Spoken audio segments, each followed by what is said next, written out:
ద్వితీయోధ్యాయము సాంఖ్యయోగము శ్లోకం 15. యం హి న వ్యథయంత్యేతే పురుషం పురుషర్షభా సమదుఃఖః సుఖం ధీరం సోమృతత్వాయ కల్పతే. తెలుగు తాత్పర్యం. ఈ శ్లోకం 14వ శ్లోకానికి కొనసాగింపుగా వస్తుంది. అక్కడ శ్రీకృష్ణుడు సుఖం దుఃఖం వంటి ద్వంద్వాలను ఓర్పుతో భరించమని చెప్పాడు. ఇప్పుడు అలాంటి సమత్వాన్ని కలిగి ఉండే వ్యక్తి ఎంత ఉన్నత స్థితిని పొందుతాడో వివరిస్తున్నాడు. శ్రీకృష్ణుడు అర్జునునితో ఇలా అంటున్నాడు: ఓ అర్జున, సుఖదుఖాలు వంటి ద్వంద్వాలు ఎవరిని కలవరపరచలేవో, ఎవరు వాటిలో సమభావంతో నిలకడగా ఉంటారో అటువంటి ధీరుడు అమృతతత్వానికి అనగా మోక్షానికి అర్హుడవుతాడు. ఇక్కడ వ్యథయంతి అంటే బాధ పెట్టడం, కలవరపరచడం. ధీరుడు అంటే కష్టకాలంలోనూ మనస్సును స్థిరంగా ఉంచుకునే జ్ఞాని. సమదుఃఖ సుఖం అంటే సుఖం వచ్చినప్పుడు పొంగిపోకుండా, దుఃఖం వచ్చినప్పుడు కుంగిపోకుండా సమభావంతో ఉండడం అని అర్థం. అమృతతత్వం అంటే శాశ్వతమైన ఆత్మ సాక్షాత్కారం, మోక్షం. శ్రీకృష్ణుడు చెప్పే సందేశం ఏమిటంటే, మన జీవితంలో సుఖం దుఃఖం తప్పవు, కానీ వాటి బానిసలుగా కాకుండా సమత్వంతో వాటిని ఎదుర్కొన్న వారే ఆధ్యాత్మికంగా ఎదుగుతారు.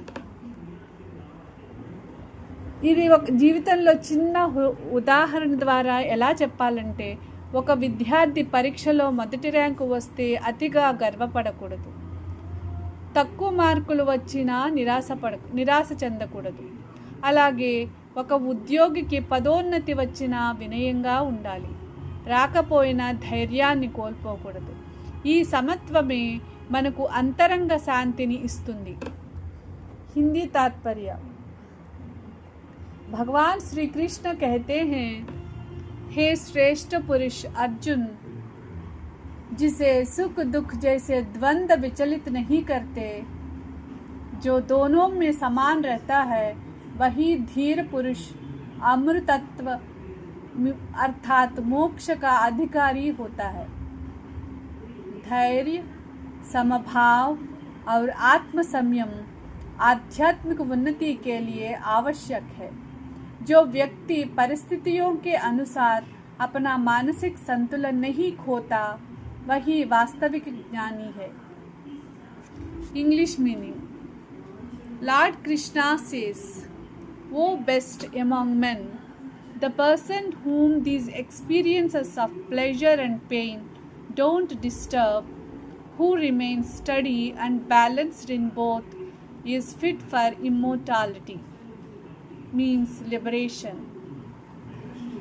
Krishna teaches that emotional balance is a mark of true wisdom.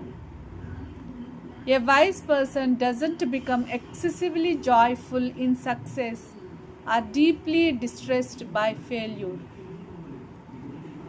Such steadiness of mind prepares one for immortality, the realization of the eternal self and freedom from the cycle of birth and death.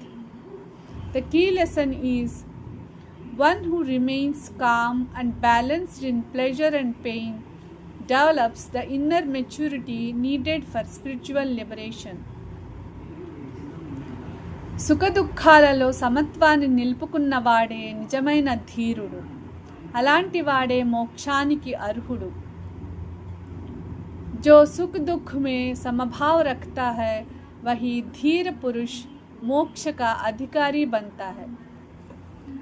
ఆధ్యాత్మిక సందేశం ఏమిటంటే, భగవద్గీత 2వ అధ్యాయంలోని 14వ శ్లోకము మరియు 2వ అధ్యాయంలోని 15వ శ్లోకాలు కలిసి ఒక గొప్ప జీవన సూత్రాన్ని బోధిస్తాయి.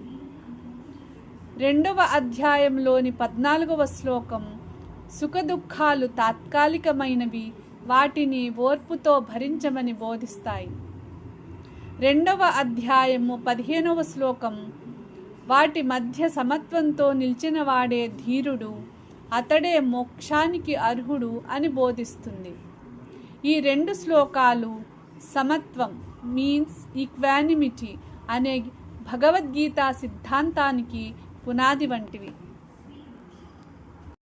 ద్వితీయోధ్యాయము సాంఖ్యయోగము శ్లోకం 16.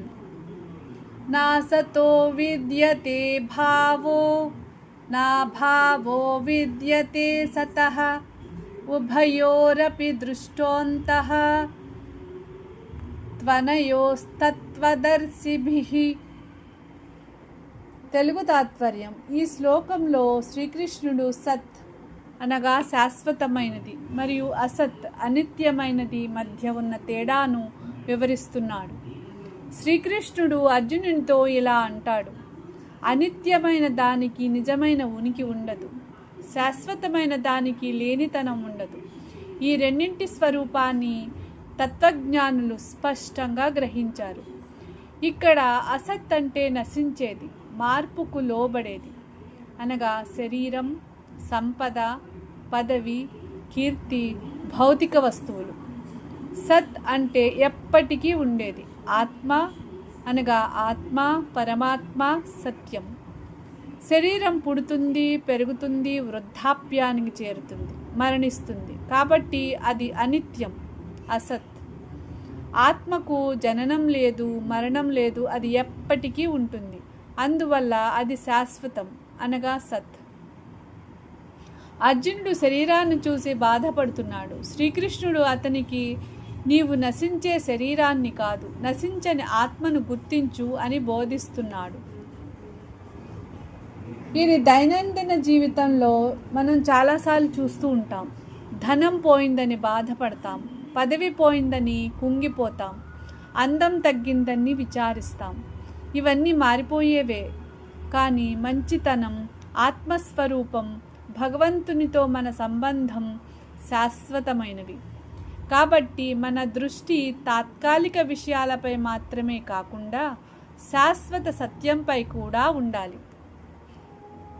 हिंदी तात्पर्य. भगवान श्री कृष्ण कहते हैं असत्य अर्थात अनित्य का स्थायी अस्तित्व नहीं होता और सत्य अर्थात शाश्वत का कभी अभाव नहीं होता.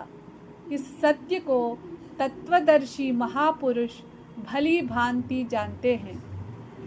शरीर, धन, पद और संसार की वस्तुएं नश्वर है, लेकिन आत्मा और परमात्मा शाश्वत है. इसलिए ज्ञानी व्यक्ति नश्वर वस्तुओं से अत्यधिक आसक्त नहीं होता. English meaning. Lord Krishna says, the unreal has no lasting existence and the real never ceases to exist. The truth about both has been understood by those who have realized reality. Krishna distinguishes between the temporary and the eternal. Number 1, the body and all material things are temporary and constantly changing. Number 2, the soul means Atma is eternal, unchanging and indestructible. Those who have realized the truth understand this difference and therefore are not deluded by temporary changes.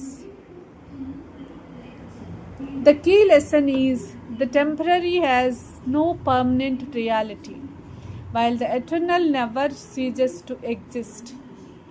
Real wisdom is knowing the difference between the two. నశించేది శాశ్వతం కాదు, శాశ్వతమైనది ఎన్నటికీ నశించదు. ఆత్మనే నిజమైన సత్యం. जो नश्वर है वह स्थायी नहीं और जो शाश्वत है उसका कभी नाश नहीं होता. आत्मा ही वास्तविक सत्य है. ఆధ్యాత్మిక సందేశం. ఈ శ్లోకంలో భగవద్గీతలోని అత్యంత గంభీరమైన తత్వాలలో ఒకదాన్ని బోధిస్తుంది. శరీరం మారుతుంది, కానీ ఆత్మ మారదు. ప్రపంచంలోని వస్తువులు నశిస్తాయి, కానీ ఆత్మ శాశ్వతంగా ఉంటుంది. శాశ్వతమైన సత్యాన్ని తెలుసుకోవడమే నిజమైన జ్ఞానం. ఈ శ్లోకం తరువాత 2వ అధ్యాయం 17వ శ్లోకంలో శ్రీకృష్ణుడు శాశ్వతమైన ఆత్మను ఎవరూ నాశనం చేయలేరని మరింత స్పష్టంగా వివరిస్తాడు.